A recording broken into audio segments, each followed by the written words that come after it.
If you believe everyone, no matter where they live, deserve a place to call home, you're not alone. On Housing for Good, host Chris Goodson and Karolyn Moore explore housing solutions from McPherson to communities across Kansas and beyond. We bring you stories and insights from housing experts, policymakers, and people who are making a real impact. Join the conversation. Listen wherever you get your podcasts, Apple, Spotify, Amazon, iHeart, and more, because housing isn't just local, it's universal.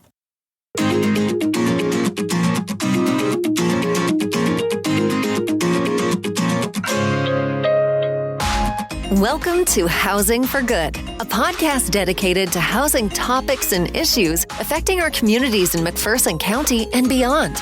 With years of experience and expertise, hosts Chris Goodson and Karolyn Moore discuss housing challenges and opportunities with other experts from a variety of housing fields.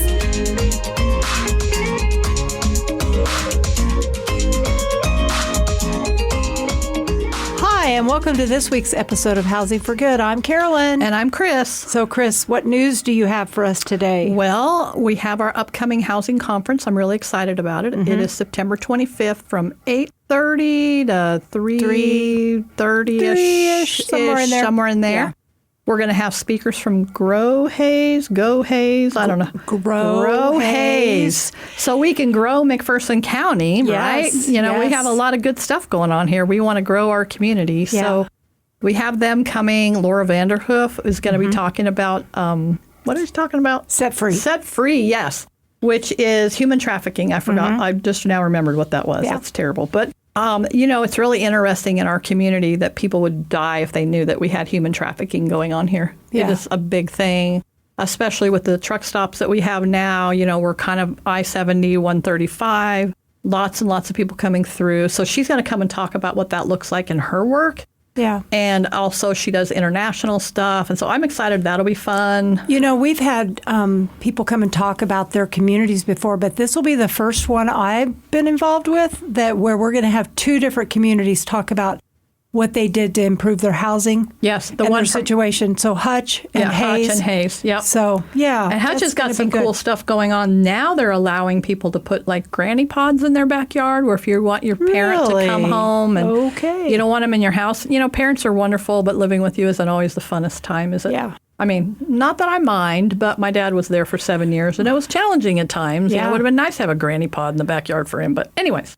So that's our conference. So please come. It's $25. We're going to be on... So there will be an Eventbrite link on our McPherson Housing Coalition webpage. And we'll put that on our Facebook page. And so you'll be able to click on Eventbrite and get a registration in. That just helps us plan. Yeah. Especially for meals. So there's a social side and a development side. That's why we always tell people. One side is devoted to social activity, social services, things that affect families. And the other one is for developers who want to build and grow our community. So, so let's get on with the show, I guess, and talk to our guests. Well, today we're going to dig into an often overlooked connection, healthcare and housing. And we've got two amazing social workers from McPherson Hospital that are going to talk with us today. They see housing challenges every day in the emergency room, discharge plans, and in their crisis care plans. So we're going to talk about what they do, how housing impacts their work. You know, sometimes people forget that connection between healthcare and housing and how it very much goes together.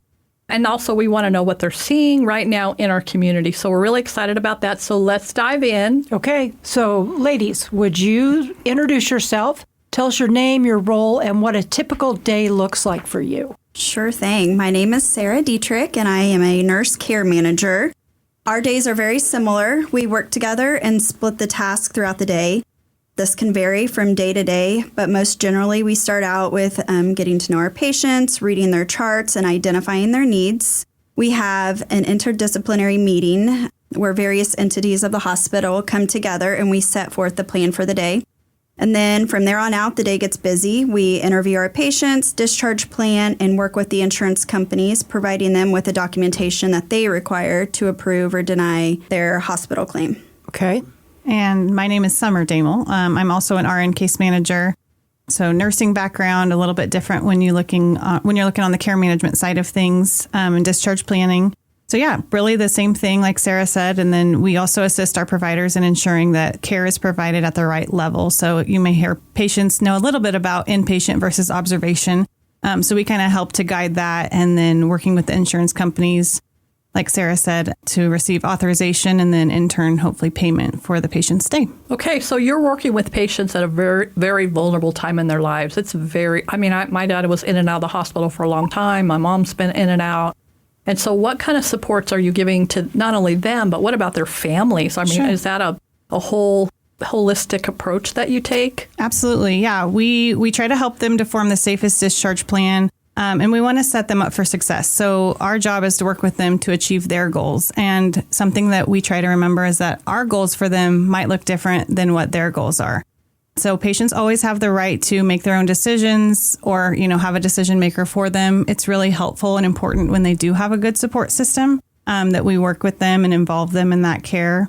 So sometimes that's helping them to return home and, set them up for services like home health or home oxygen, or, finding a facility that's a good fit for skilled nursing or long-term care. So skilled nursing would be a more short-term solution in hopes that they would return home. And then long-term care, that would be something that they would probably stay there then, moving forward. So my dad used to trick the social workers before he moved here with us. He would say, well, I got people at home to take care of me. And I'd call him, hello, this is his daughter. He is lying. There is no one at his house. You've got to put him in a rehabilitation place for the hip that he just broke. He is trying to escape care. It's true. We do see that. Care. So my dad was tricky like that. So when we moved in with me, then we didn't play those games anymore. But when he was in California and I was in Kansas, this was very challenging. But I knew as soon as he was in the hospital, I'm calling that social worker. Hello. Okay, so is Chris's dad the only one that does? No, and that's what's really hard is, he may have different goals than you and I have for him. Yes. And so if a patient has capacity to make their own decisions, sometimes we have to let them try. We can encourage them and let them know why we recommend the things that we do, but we can't force them to do anything. Yeah. So even if they have a loved one who is... They always did what I said. Encouraging. Because I had a little chat with them always. I'd say, Dad, you are not going home. That helps. Yeah. So, I have my ways. Absolutely. And so I guess he was lucky to have me because I don't know what would have happened, quite honestly, had he have made those choices. And I understand it all. I'm just joking here, but I get it because we have case management with the people that are in the Oak Harbor cottages and the Sutherland estates. We work with them. And it really has to be their plan. Mm-hmm. Yeah. Unless it's not safe, like in my dad's case. Yeah. Yeah. So when you're working with clients or patients, how does the support change depending on whether or not they have stable housing or not? I don't know that the support necessarily changes. I feel like we're pretty equal with how we treat all of our patients and stuff, and we're going to give every single patient everything we have, Yeah. Our goal and focus is the same. We will do all we can to get people set up to have that best outcome that's within our reach. Yeah. It gets a little tricky with homelessness because we're limited on resources within our community, and we have to oftentimes utilize surrounding towns, and not everyone is willing to venture out of McPherson, even if they're homeless. So. Okay, so let's talk about housing. How often do you see patients who are homeless or housing insecure? Does that happen regularly that you have clients that come in, or do you think they're using the emergency room as their doctor sometimes, because they can't afford care? And sometimes we don't see those patients on the floor, so we do screen for social determinants of health, and homelessness is one of those. So according to that report, we've had 6 people since the beginning of 2025 that report they do not have secure housing. But again, that's not capturing those patients who are coming to the emergency room and may not have a reason to be admitted. And I think it's another one of those things people in McPherson would be surprised to hear that we do have homeless people, and probably way more than they think we do. Right now we have 9 tiny homes. We have 10. The 10th one is our office. They're full of homeless people and children and seniors. Full. Yeah. Which I don't even know how many people that is. You probably know, Karolyn. Well, I know since we've had the emergency shelter cottages operating, we have had nearly 60 families come through, and that would be just over a 3-year period. That's awesome. So it's a great resource for the community. Mm-hmm.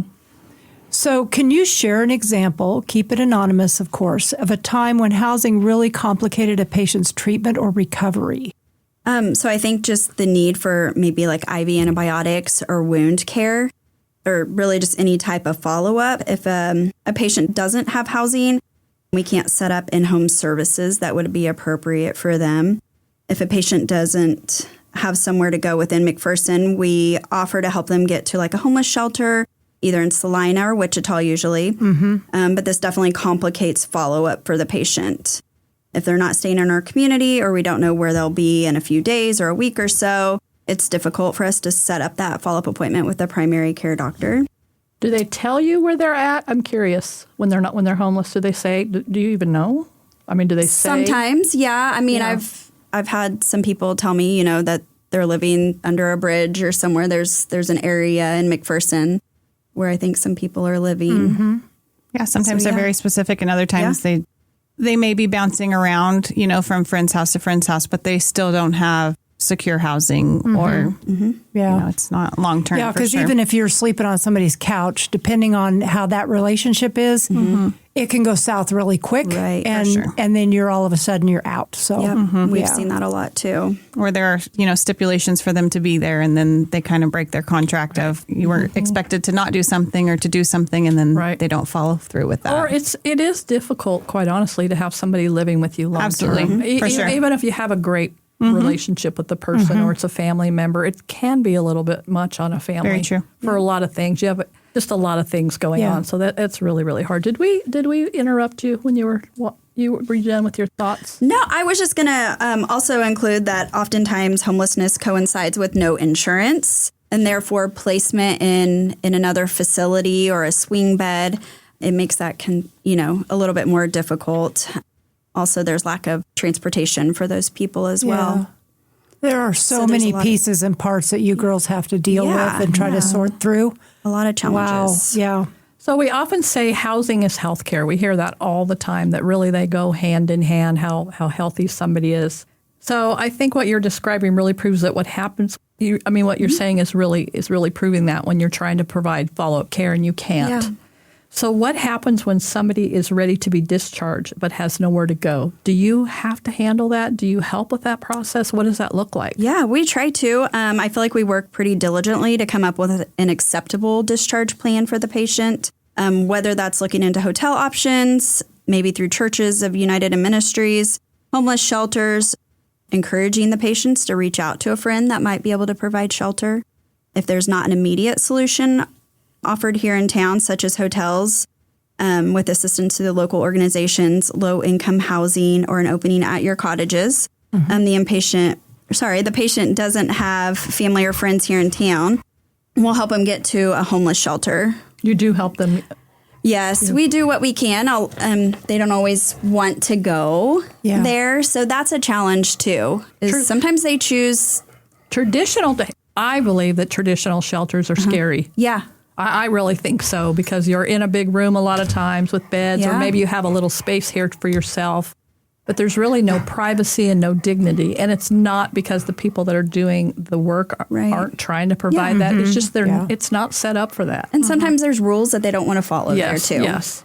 So what resources are available or missing when you try to help someone find housing from within the hospital setting? So you've mentioned transportation to get them someplace. Do you guys have access to that, or how do you arrange the transportation? We will try to get them a taxi. So that's another challenge. A lot of our taxis don't leave town, so we'll have to reach out to a different community. We haven't utilized Uber, things like that, but I know some hospitals will use services like that. OCCK has some transportation, but of course they're busy in Salina. So, using that can be tough. We kind of go down a list of any transportation options that we have, and we'll do that. Typically, we're able to find something by doing that. Well, and we know the housing, or where to have them stay while they're recovering. We know that component's missing. What else is missing that people might not be aware of? Yeah, what social safety nets a lot of gaps? So we know that transportation, we just talked about that. Is coordination between different entities challenging? Do you see the lack of affordable units in our community and our county? Is that a difficult challenge? I mean, would you say it's all of those things? I think they all go together. And the other thing is, when we're discharging a patient, or even when a patient comes into the hospital, if we start to discharge plan on admission, which we try to, even most of the time, that's not enough time to find housing for someone. So even if we're looking at the cottages or something like that, we are kind of, I guess what we feel like is lacking is more immediate needs. So, the cottages fill up because they're needed. So, I don't know if, and I'm sure you've had lots of discussions on what the best fit is for our community. I don't know if something more short term for cottages would be a possibility. They're not there as long, just more to get back on their feet. Our cottages are 90 days. Yeah. Yeah. And then we have the Sutherland Estates, which we're building now. And we have 6 done. The 7th one's almost done. And then we have 5 more under construction. And those are affordable. They're based on their income. I mean, that's kind of a transition a little bit from the cottages to that step. And then we're going to be developing more rental properties that are more affordable for families. So, I mean, but construction, development, it's so hard because it's so expensive. You have to find land. You have to figure out how you're going to pay for it. And it costs the same to build an affordable unit as it does the not affordable. Right. And so how do we build these and be able to make it all work? Right. So it's we rely a lot on grants. We get lots and lots of grants for a lot of the work that we do, but there's lots of competition. And so it's a process. That's what I'll say. It just, we want to do more, but it's tricky. Absolutely. It is so hard to do this. The cottages are actually becoming a model across the country. I know lots of different people have started using that model, so we're kind of excited and proud about that, actually. In Newton, they actually have cottages for mental health because that's a huge issue. You can go up there, and if you're one of their clients, then you can stay in a cottage. And I bet you didn't even know about that. No, is it a similar model? I think it's very similar. As far as how long they're there? And it's permanent. They're permanent. Oh, okay. Yeah. They're permanent. It's based on their income. They're permanent, but you have to be one of their clients in order to live in their village. Very cool. And they're supposed to be building more, which we're really excited about. Yeah. Do you guys have a waiting list for your cottages then? What's that look like? What does that look like?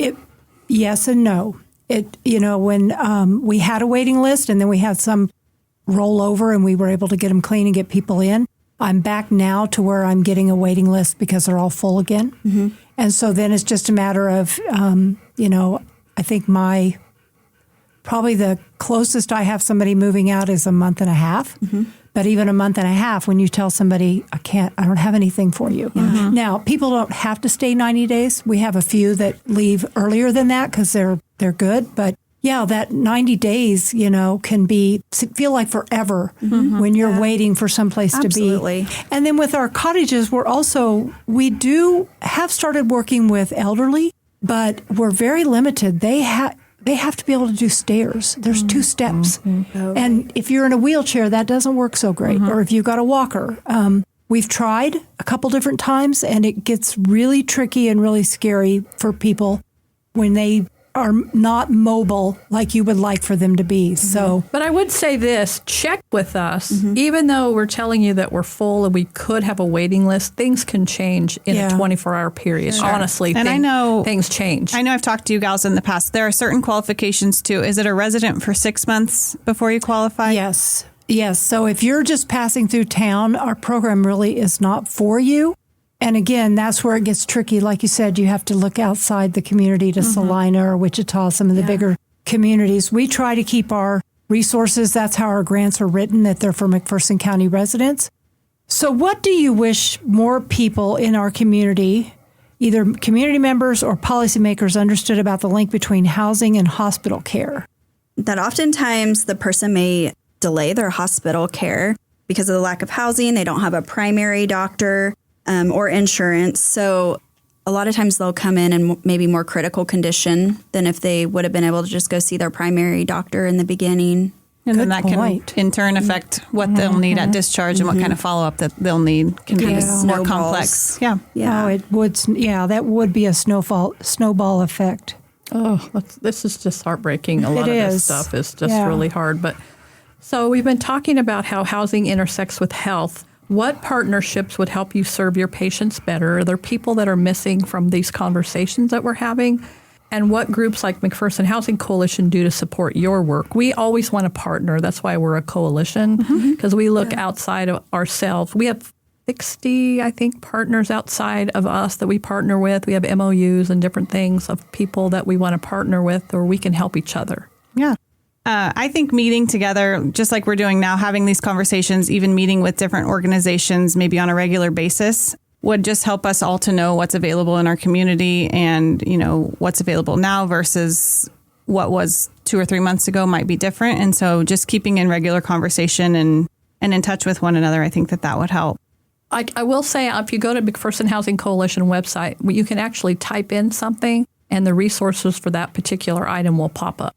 Yes, for the county. Yeah, McPherson County. I have utilized that. It's a very nice resource. Thank you. Thank you. Yes, that's so we did that. Joey and Karolyn, I have to give them credit. They ran all around the county and took pictures and did all of that a couple of years ago just to be able to get all that together because I don't have all that memorized. I don't know for sure what's what. So, and there's nothing more frustrating, I think, as a provider as well as the person needing the resource to be told, go here. And then they get there and they're, oh, no, we can't help. And so go here.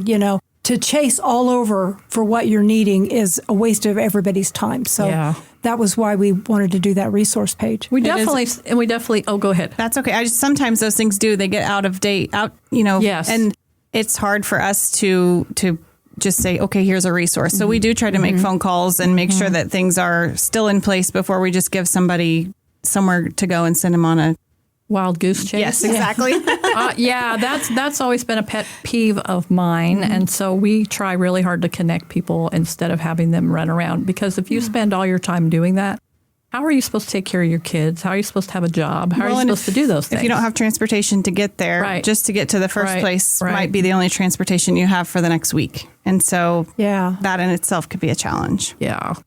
All right, ladies, if you had a magic wand and could change one thing about the system to improve health and housing outcomes, what would it be? I think just having someplace readily available for these people to go when they're discharged, someplace where they can receive home health services if needed. So here's my question, and this is like right out.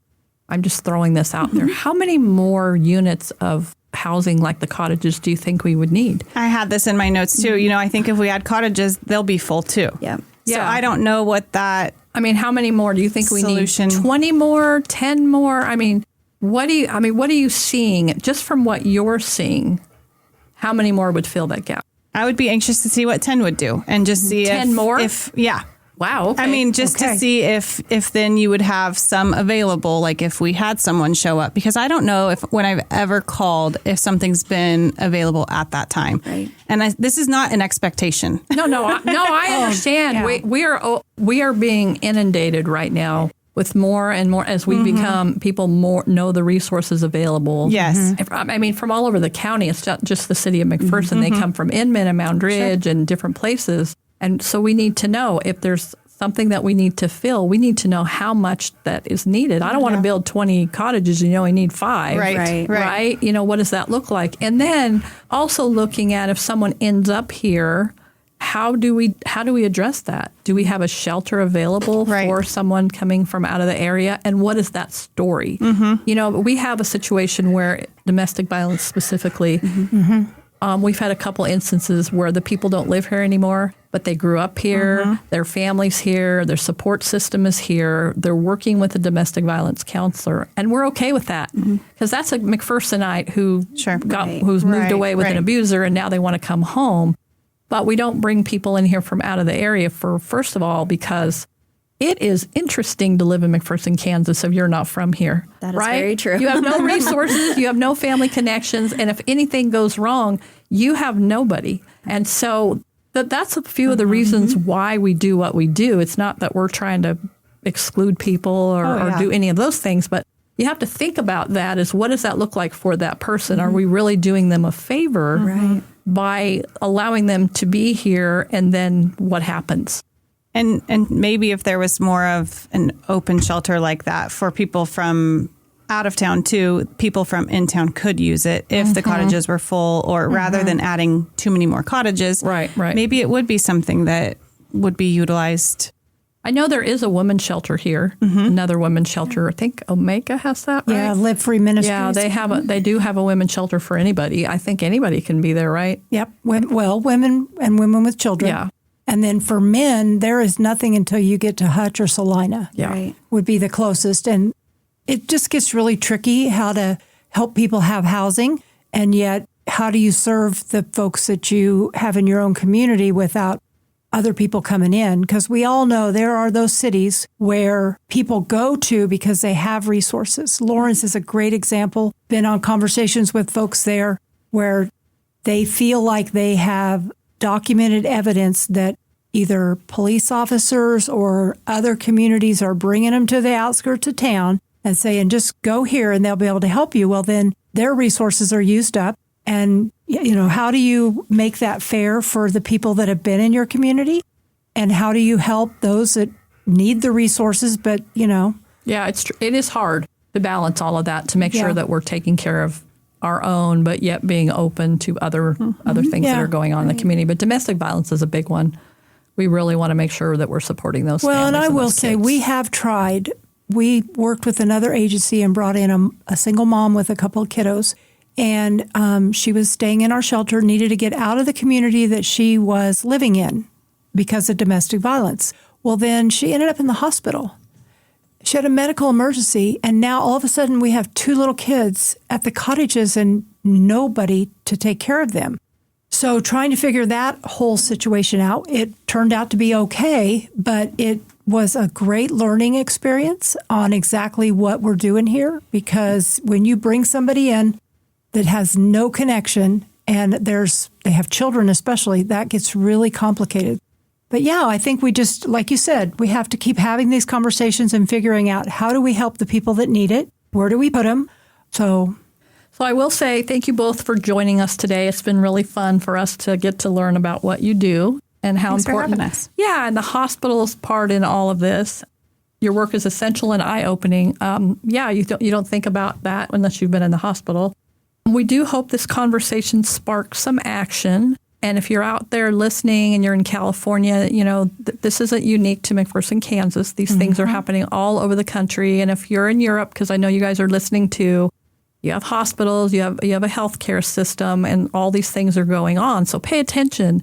Healthcare and housing really is connected. yeah. These girls have brought up a lot of good points that I just hadn't thought about prior to this conversation. Hey, if you would be interested or you know someone who would be interested in being on our podcast, Housing for Good, drop us a line, give us a review, use that click, like and follow buttons. Click on those for us. Leave us this information at housingforgood@mcphersonhc.org. And thank you for listening. Have a great day.